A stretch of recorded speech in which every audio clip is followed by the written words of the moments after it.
અમરેલી જિલ્લામાં દીપડા અને સિંહો દ્વારા માનવ પર હુમલાના બનાવો સતત વધી રહ્યા છે,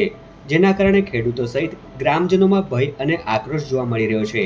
ત્યારે અમરેલી જિલ્લામાં માનવ ઉપર વન્ય પ્રાણીઓના હુમલાથી લોકોને બચાવવા વન વિભાગે કમર કસી છે। ધારી ગીર પૂર્વના ગામડાઓમાં સિંહ દીપડાના હુમલાની 3 ઘટના બાદ વન વિભાગ દ્વારા જનજાગૃતિ કાર્યક્રમનું આયોજન કરવામાં આવ્યું હતું, જેના ભાગરૂપે ગરમલી ગામ ખાતે જનજાગૃતિ અંગે સ્થાનિકો સાથે વન વિભાગે બેઠક યોજી હતી, જેમાં વન્ય પ્રાણીઓના હુમલાથી બચવા શું કરવું તે અંગે ગ્રામજનોને વિસ્તૃત માર્ગદર્શન આપવામાં આવ્યું હતું। તો બીજી તરફ ગ્રામજનોએ પણ પોતાને મૂંઝવતા પ્રશ્નો કરતા વન વિભાગ દ્વારા તેનો ઉકેલ લાવવાનો પ્રયાસ કરવામાં આવશે તેમ જણાવ્યું હતું।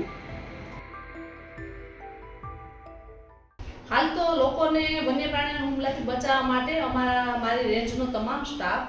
અવેરનેસના પ્રોગ્રામ કરી રહ્યા છે, તેમજ જનજાગૃતિના દરેક ગામડે જેટલા પણ ગામ આવેલા છે ધારી તાલુકાની અંદર દરેક ગામમાં અવેરનેસના પ્રોગ્રામ અને જનજાગૃતિના પ્રોગ્રામ કરી અને લોકોને વન્ય પ્રાણી વિશે માહિતગાર કરવામાં આવી રહ્યા છે। ગેરકાયદેસર લાઈન છો હાલ તો અત્યારે કોઈ એવું ધ્યાન ઉપર નથી, પરંતુ જો કોઈ કરે તો મારી ખુલ્લી ચેતવણી છે કે લાઈન છો કરશે તો એને છોડવામાં નહીં આવે અને લાઈન છો કરનારને અમે કાયદેસરની કાર્યવાહી કરશું। તેથી ગામ લોકો તેમજ સરપંચોને પણ મારી અપીલ છે કે જ્યારે પણ આવા લોકો કોઈ ધ્યાન ઉપર આવે તો તરત અમારું ધ્યાન દોરવું, જેથી અમે તેમના ઉપર કાયદેસરની કાર્યવાહી કરી અને લોકો ઉપર જે એટેક થાય છે